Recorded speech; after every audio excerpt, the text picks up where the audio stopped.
It's my purpose today to say a few words about the conspiratorial drive for one world government as it pertains to the African continent.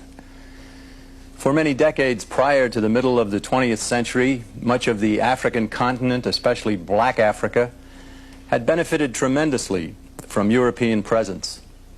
The colonial influence of such nations as England, France, Belgium, and Portugal had brought Africa stable governments, hospitals, schools, and agricultural expertise.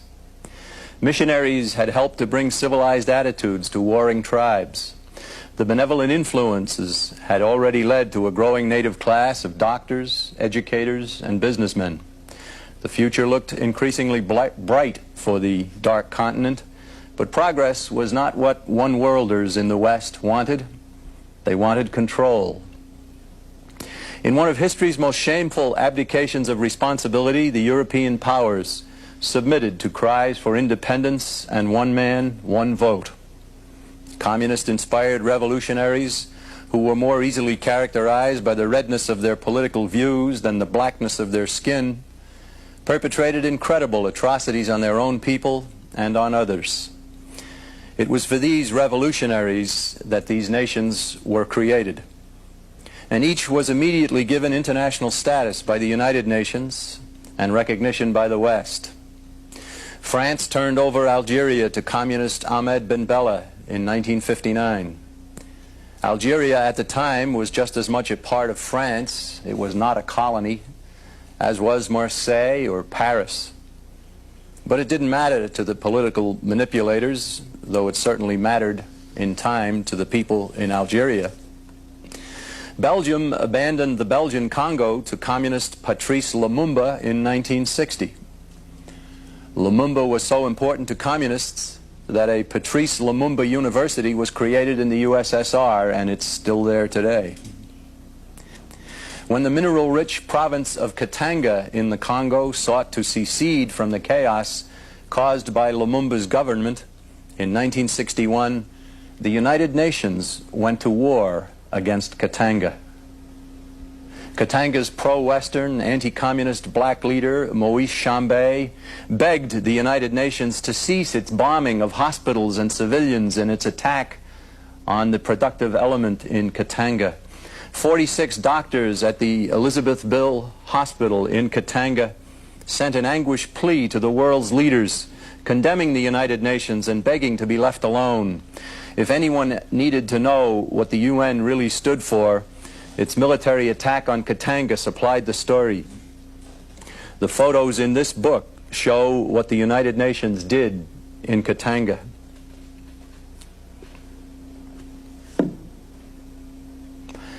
By the mid-1960s, the communist and one world-inspired anti-colonialism campaign had reached its peak. Communists and pro-communist leaders emerged in nation after nation. Kwame Nkrumah in Ghana, Sekou Touré in Guinea, Julius Nyerere in Tanzania, Kenneth Kaunda in Zambia. The chief characteristics of each of these emerging nations was one man, one vote, one time. Economic progress ceased, civilization was set back, and the only things that grew in each of these nations were government and debt. Portugal held out the longest, but by the middle of the 1970s, she was drained by years of guerrilla warfare in her overseas provinces.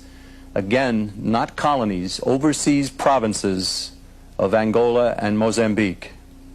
Following the pattern of other black African, newly independent nations, Angola and Mozambique fell into the hands of pro-communist revolutionaries.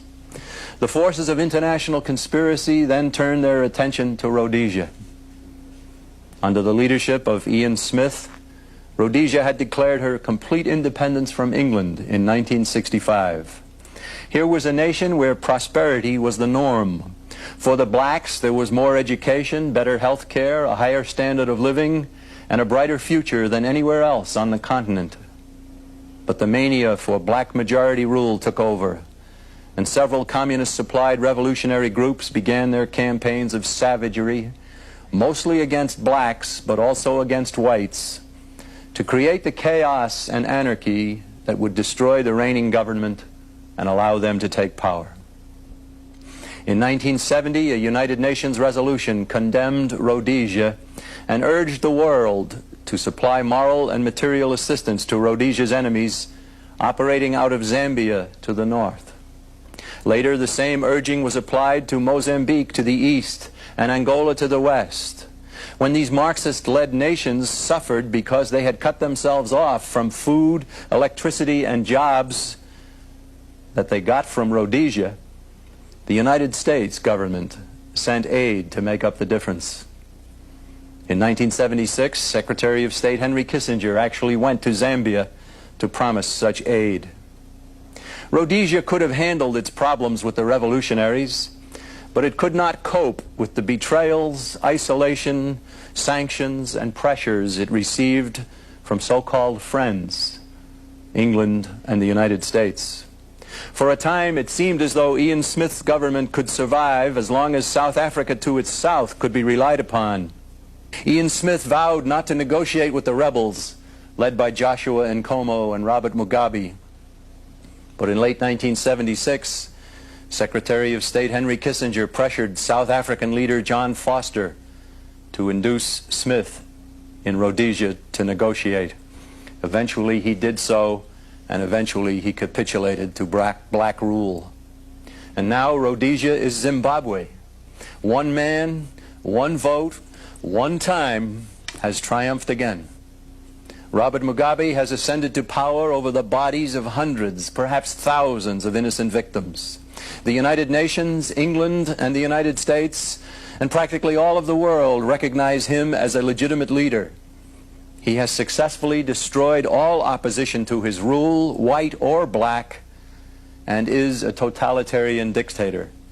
But he is favored by the West as well as by communists. All of what we're talking about here is only some evidence of a world conspiracy that grips most nations, a conspiracy that actually is above communism. It's not led by the Soviet Union. Soviet Union supplies the revolutionary element of the conspiracy. The evolutionary leaders are in the West, chiefly in England and especially in the United States. These twin pressures force good leaders to give up. The resulting new government in nation after nation submits to the socialistic one-world system that is being built. The one-worlders in the United States, Britain, and elsewhere don't care if their efforts lead to communist rule or to socialist rule, as long as the new ruler submits to their designs and becomes part of a new world order. The real issue is never black rule or white rule, or Muslim rule in Algeria versus French-speaking rulers. The real issue is submission to the new world order being arranged by such forces as England's Royal Institute for International Affairs, America's Council on Foreign Relations, and their creation, the United Nations. Looking at this problem another way, the real issue is independence for nations and, of course, freedom for the people versus loss of sovereignty for the nation and bondage to the communist socialist system for the people. Look at South Africa. If all the lies spoken about this nation in the past 10 years were true, which they surely are not, the human rights record for all its people would still exceed that of most of the world. A friend once told me South Africa's supposed denial of human rights is still far less reprehensible than all communist nations, most nations of Asia, and virtually all of the dictatorships in Africa. But much of South Africa's supposed horrors are myths, something that we have already written about in our Birchlog column entitled The Myths About South Africa. If South Africa is indeed so horrible, which it is not, why do blacks continue to stream into the nation? If the West, and chiefly the United States and the United Nations, were honest crusaders for human rights, why don't they direct their attention to the plight of billions behind the iron and bamboo curtains, thousands of whom are held in prisons, slave labor camps, and detention centers for no other crime than being victims of communist terror? Communist atrocities are real, not myths. Why not direct attention to the vicious caste system in India, or the way women are treated in Muslim nations? Why not make sure that we in the United States are perfect before we tell others to correct their real or imagined sins? Americans ought to be asking why we are so anxious to cut ourselves off from supplies of strategic minerals that we have been getting from South Africa. Chrome, platinum, manganese, vanadium, and other metals that are needed for high-temperature steels, for jet engines, for oil refining equipment, and even a host of everyday use items found in our homes. If we don't get these minerals from South Africa, we are forced either to get them from the Soviet Union or do without, because we don't have them within our own shores. We are indeed committing suicide. We trade with and send aid to the Soviet Union, but we impose sanctions on South Africa. Why? The only answer is because the leaders of the United States are committed to the creation of a one-world system. They are perfectly willing to weaken the United States, even to destroy its independence to satisfy their global designs. For decades, these individuals, typified by Council on Foreign Relations members who have dominated our government for most of the 20th century, have destroyed other governments friendly to the United States and forced communist or socialist one-worlders on nation after nation. Think back. Think back to nationalist China in the late 1940s being betrayed by the United States and Chiang Kai-shek's government having to flee and to turn that nation over to the hands of the bloodiest murderers that the world has ever known, the Red Chinese. Think back to the 1950s when the United States government destroyed Cuba's government under Fulgencio Batista and invited Castro to take power. Castro, whom they knew to be a communist. Go back to the 70s and Ian Smith and what happened to him in Rhodesia as a result of the pressure that came from the United States and elsewhere. Think back to 1979, Anastasio Somoza of Nicaragua betrayed by the United States and forced to abdicate, and the Sandinista communists took that country. Or to 1979 when the Shah of Iran was destroyed by our government and the Ayatollah Khomeini, a vicious and violent anti-American, took power. Think back to just a few years ago when we see Ferdinand Marcos, who wanted to be a friend of the United States, see him exiled and taken from his own country by Americans, and the Philippines continues to move further and further to the left. And now, South Africa. President Reagan, on September 9th of 1985, sent the following official message to the Congress of the United States. I hereby report to the Congress that I have exercised my statutory authority to declare that the policies and actions of the government of South Africa constitute an unusual and extraordinary threat to the foreign policy and economy of the United States, and to declare a national emergency to deal with that threat. That's incredible. That's absolutely incredible.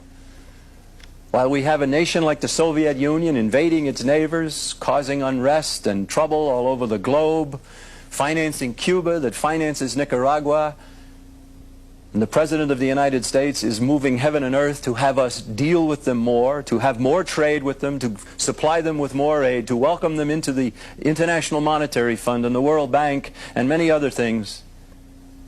And while all this is going on, we are deciding that South Africa is a threat to the United States? Well, of course, that led to the Anti-Apartheid Act of 1986, the official name of that sanctions bill, and it called for U.S. funding of anti-apartheid South African groups. It called for the termination of U.S. military cooperation with South Africa. It called for pressure on Western allies to apply similar punitive measures.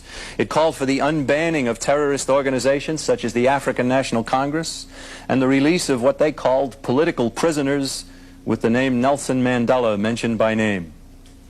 In his remarks on the Senate floor in opposition to the sanctions bill, Senator Jesse Helms of North Carolina noted that the measure, he said, it's not about segregation, it's not about the sharing of power, it's about the transfer of power to a small minority elite. That elite, said Senator Helms, is the Communist Party of South Africa.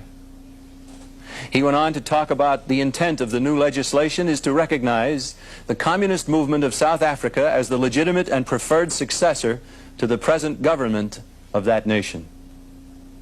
The bill itself, he said, gives preference in almost every respect only to those opponents of the government and those groups that are deeply committed to the Communist Party of South Africa or an organization funded and controlled by the Soviet Union.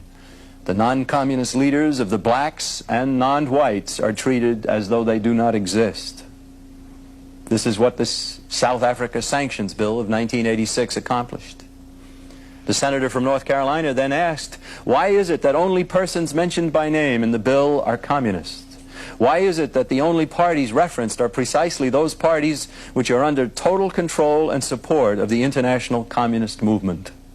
And yet, even after Senator Helms' testimony before his colleagues in the United States Senate, 84 United States senators voted for the sanctions, and it passed the Senate and it passed the House, which certainly demonstrates the serious problems that exist in our country and that we must be busy about. One response to Senator Helms' remarks came from the Council on Foreign Relations publication called Foreign Affairs. In an article written by Professor Thomas Karras of the City University of New York City in the winter 1986-87 issue of this magazine, we see an article called South African Liberation, the Communist Factor. Professor Karras in the article says very bluntly and very boldly, there is no Soviet influence in the African National Congress. This, of course, is completely false. Are there communists in the African National Congress? A 1982 Senate committee headed by Senator Jeremiah Denton of Alabama published its belief in 1982 that 11 of the 30 leaders of the African National Congress were also members of the South African Communist Party. By 1986, more information had been gained, and a congressman named Dan Burton from Indiana published information that he had assembled, saying that 19 of those 30 top leaders of the African National Congress were communists, were members of the South African Communist Party. In 1986, our own Central Intelligence Agency put together a report, and it had to be pried out of them by Senator Helms, but even they came out with information saying that 18 of the top 30 leaders of the African National Congress were members of the South African Communist Party. In 1986, Oliver Tambo, the head of the African National Congress, a man who himself has never been identified as a member of the South African Communist Party, said, however, quote, the African National Congress and the South African Communist Party have common objectives. How true. On January 23rd, 1987, in response to charges that the organization he leads is controlled by the Soviet Union, Oliver Tambo made the following amazing admission about the weapons that the African National Congress receives from the Kremlin. He said, because we are getting arms from them for free does not mean we are mortgaging ourselves. Does he expect us to believe that Moscow finances what it does not influence? Nevertheless, when African National Congress leader Oliver Tambo came to the United States in January of 1987, he was warmly welcomed by Secretary of State George Shultz. The situation in South Africa, unfortunately, parallels to some degree what is happening in England and in the United States. There are powerful forces in South Africa working in league with the one-worlders and internationalists who are subverting independence wherever it exists and helping communists wherever they operate. America is being betrayed by its own, and the same kind of betrayal may well be unfolding in South Africa. Our Council on Foreign Relations was begun in 1919 at a meeting in Paris at which British participants started their own Royal Institute for International Affairs. The Royal Institute for International Affairs in England, the Council on Foreign Relations in the United States, are twin organizations for the same one world socialist goal. In 1986, in an article I wrote for the New American Magazine, I discussed and commented on the writings of the Council on Foreign Relations founders and on numerous published works of the organization to reach the conclusions that we have stated, that one world socialism is indeed their goal. It is the members of the Council on Foreign Relations in America and the members of the Royal Institute for International Affairs in England that subverted Rhodesia, for example. In South Africa, the huge Anglo-American corporation has been headed by a man named Harry Oppenheimer, who also turns out to be the leader of the South African Institute for International Affairs, a subsidiary of the Royal Institute started in England. There has also been formed the Australian Institute for International Affairs. And during my visit to Australia in May of 1985, I visited the headquarters of the Australian Institute for International Affairs in Melbourne. Confirmation of intense cooperation between the Australian Institute, between the Council on Foreign Relations, and then again the Royal Institute in England was freely given by the personnel that I met at the headquarters of this organization in Melbourne. One woman I remember meeting told me with great delight that in 1983 the organization, the Australian Institute for International Affairs, had celebrated its 50th anniversary, and they had a gala affair, and the chief spokesman at their affair was a guest from South Africa, Mr. Harry Oppenheimer, the head of the South African Institute for International Affairs. In late 1985, officials of the Anglo-American Corporation, led by Chairman Gavin Relly, journeyed to visit African National Congress leaders in Zambia. Additional contacts have also been made since. The African National Congress is banned in South Africa. Hence, it has set up headquarters in Zambia. And for these prominent industrialists in South Africa to go to Zambia to sit down with the leaders of the African National Congress smacks of the same kind of betrayal that we Americans see more and more when people like David Rockefeller and corporate heads in America journey to Moscow to sit down and discuss things with the leaders of the criminal Soviet Union. All of this smacks of betrayal, somewhat, as I say, like our corporate leaders trading with and supplying the Soviets. And like the U.S., much of the mass media in South Africa is controlled by individuals tied to these one-world groups. The South African government has recently signed a non-aggression pact with the communist government in Mozambique. Early in 1988, the same Gavin Relly, the chairman of the Anglo-American Corporation, showed up in Maputo, the capital of Mozambique, to meet with the communist leaders of that nation. There are even some in South Africa who express the belief that their government should negotiate directly with the Soviets, that the U.S. may in fact be a greater threat to South Africa than are the Soviets. Our Council on Foreign Relations leaders must be delighted. In a recent article appearing in the World Today magazine, the journal of the London-based Royal Institute for International Affairs suggested South Africa-USSR cooperation. Yes, indeed, there is a conspiracy. But because there is hope. What we face in America and what others face throughout the world is not so much evolutionary force that can't be stopped, but deliberately caused deeds that can be reversed. If indeed it's a conspiracy, it can be stopped. If it's natural forces just flowing to a consequence, how do you stop them? And so indeed, because there is a conspiracy, there is hope. If we in America can force our own leaders to cease helping communists and to stop hurting friendly nations like South Africa, the world will quickly be a better place. Communist governments will be forced to exist without outside help, and they will quickly collapse. Friendly nations like South Africa will cease seeing their own citizens emulating the pattern of betrayal that grips the West. And loyal South Africans can work out whatever problems exist in their own nation. And this is what we must do in America.